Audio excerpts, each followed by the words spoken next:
हमने इस चैनल पर बहुत से क्राइम केसेस कवर करे हुए हैं जहां औरतों के साथ मारपीट से लेकर मर्डर, बलात्कार, सामूहिक बलात्कार सब कुछ हुआ है। लेकिन फिर भी कुछ ऐसे केसेस होते हैं जो सोचने पर मजबूर करते हैं कि इससे ज्यादा आखिर क्या हो सकता है। और आज का केस भी कुछ ऐसा ही है जो आपको भी सोचने के लिए मजबूर करेगा कि और क्या क्या रह गया है बाकी। पाकिस्तान के कराची में दो लोगों ने करीब 8 साल के अंदर 50 से भी ज्यादा औरतों के साथ दुष्कर्म करा और सबसे ज्यादा शॉकिंग बात यह है कि वो औरतें जिंदा तक नहीं थी। आखिर क्या है पूरा मामला, हम आज के केस में देखेंगे।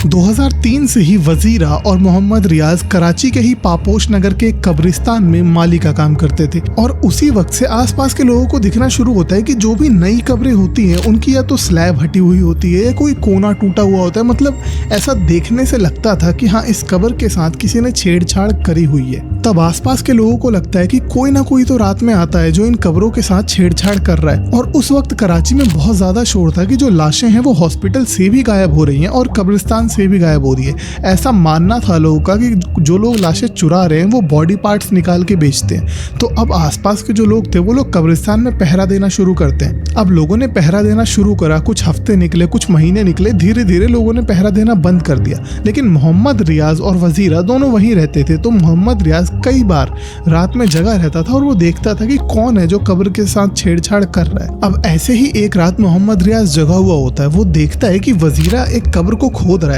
थोड़ी देर बाद वो उस कब्र के अंदर जाता है और करीब आधे घंटे बाद वो वापस आता है। जब वजीरा वापस आता है तो मोहम्मद रियाज उससे पूछता है कि आप उस कब्र में गए क्यों थे। तब वजीरा मोहम्मद रियाज को बताता है कि जब भी कोई नई औरत की कब्र बनती है मैं बिल्कुल उसी रात को जाता हूँ और उसके पैरों की तरफ से थोड़ा खोद के उस कब्र के अंदर जाता हूँ। कब्र के अंदर थोड़ी सी जगह होती है कि एक आदमी आराम से उसके अंदर जा सकता है। पैरों की तरफ से खोद के वो हल्का सा स्लैब हटा के अंदर घुस जाता था और फिर उस लाश के साथ गलत काम करता था। वजीरा बिल्कुल इन्हीं शब्दों में मोहम्मद रियाज को बताता है और मोहम्मद रियाज बिल्कुल भी इसमें शौक नहीं होता।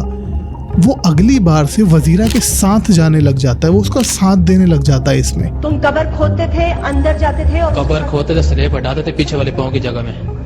स्लेब हटाया, स्लेब वो कब्र की जगह पे ना कहाँ पाँव की जगह होती है वो हटाते थे, फिर अंदर जाते थे। पहले वो जाता था अंदर, फिर उसके बाद फिर मैं जाता था।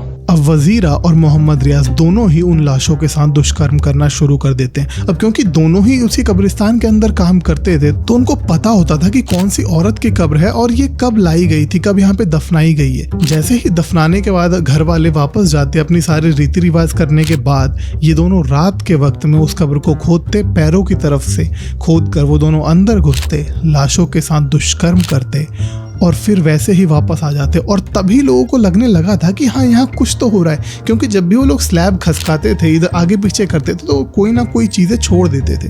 तो वहां पे पता चलने लग गया था कि हाँ, कोई ना कोई तो कर रहा है। और ये कई सालों तक चला। लेकिन आसपास के लोगों के बीच में दो थ्योरी चल रही थी। पहले कुछ लोग ये मान रहे थे कि लाशों की चोरी करने का ट्राई कर रहे हैं क्योंकि उनको बॉडी के पार्ट सेल करने हैं और पैसा कमाना है। उस टाइम पर इसकी बहुत ज्यादा हवा भी चल रही थी तो लोग मान भी रहे थे। दूसरी तरफ कुछ लोग ये भी मान रहे थे कि कोई भूत प्रेत का साया है जिसकी वजह से वो कब्र हिल जा रही है, जो स्लैब है वो आगे पीछे हो रही है। और लोगों ने वजीरा और मोहम्मद रियाज को करीब 200 रुपए महीना और देना शुरू कर दिया था कि रात रात में बस तुम लोग देखना कि कोई कब्र के साथ छेड़छाड़ कर रहा है या नहीं। लोगों को अब तक कुछ भी आइडिया नहीं था कि ऐसा कुछ हो भी रहा है। और इधर रियाज और वजीरा दोनों पैसे भी ले रहे थे और दुष्कर्म भी कर रहे थे। लेकिन वो जानवर जिसकी आपने बातें सुनी, जो यहाँ कब्रों में पानी देने के बहाने पता नहीं क्या क्या करता रहा, किस दिल से करता रहा, इंसान सोच के भी एक मिनट के लिए दिल रुक जाता है। लेकिन हैरान मैं इस बात पे हूँ कि क्या अब हमें इस बात की भी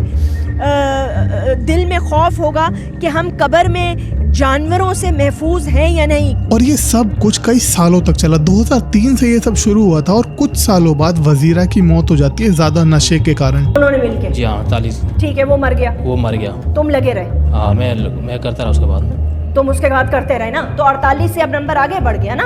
हाँ। वजीरा की मौत के बाद मोहम्मद रियाज कुछ दिन, कुछ महीनों के लिए रुक जाता है। वो ऐसा कुछ भी नहीं करता है, लेकिन वो दोबारा जो उसने आदत बनाई थी वो उस आदत पर दोबारा लौटता है और वो उन लाशों के साथ दुष्कर्म करना दोबारा से शुरू कर देता है। मोहम्मद रियाज 31 अक्टूबर 2011 को भी सेम ही चीज करने कब्र के अंदर गया था।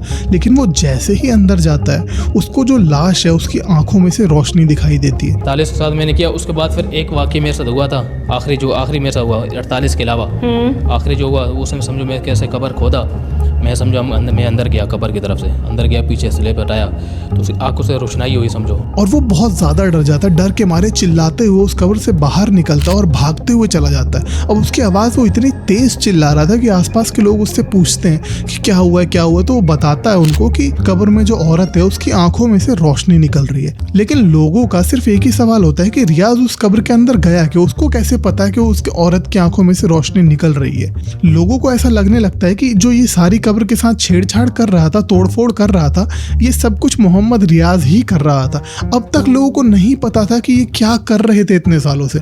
लोगों की सोच भी अभी यहीं तक जा पा रही थी कि यही है जो तोड़फोड़ कर रहा है। और कब्र की तोड़फोड़ के ही शक में लोग उसको पीटना शुरू कर देते हैं। तब तक पुलिस आकर उसको लेकर जाती है। लेकिन जब पुलिस पूछताछ करती है तो सब कुछ रियाज बहुत डिटेल में बताता है, बहुत आराम से, बिल्कुल भी डरे हुए, बिना कुछ डरे हुए, हर चीज बिल्कुल डिटेल में बताता है। हाजिर देना और मौत देनी है, जिंदगी देनी है। उसके बाद अगर तुम्हें मौत देनी होती ना, मैं बहुत परेशान अगर तुम्हें किस पर लिए परेशान हो, अगर तुम्हें मौत का खौफ होता ना तो तुम कब्रें ना खोदते। खुदा का खौफ करो, तुम इंसान हो या तुम जंगल में रहने वाले जानवर से भी बदतर आदमी हो। और रियाज अपने सारे जुर्म कबूल भी करता है। पुलिस वाले उस वक्त उस पर 4 धाराओं पर केस भी चलाते हैं। लेकिन अगर रियाज कहीं मर गया, उसको क्या सज़ा मिली, उसको फांसी हुई कि नहीं हुई, क्या उसको कोई भी डिटेल अवेलेबल ही नहीं है। लेकिन सोचने वाली बात है ना कि 8 सालों तक रियाज ये सब करता रहा, उन लाशों के साथ दुष्कर्म करता रहा, किसी को कानों कान कोई खबर तक नहीं हुई। और उन सारी औरतों को मरने के बाद भी अपनी कब्र के अंदर भी शायद कभी सुकून ना मिल सका। मैंने तभी इस वीडियो की शुरुआत में कहा था कि जब भी हमें लगता है कि इससे ज़्यादा और बुरा क्या हो सकता है, कोई नया केस सामने आ जाता है। इस केस में फिलहाल इतना ही था। अगर आप ये वीडियो अभी तक देख रहे हैं तो इस चैनल को सब्सक्राइब करके सपोर्ट ज़रूर करिएगा। मैं मिलता हूँ आपसे नेक्स्ट केस में। Thank you for watching.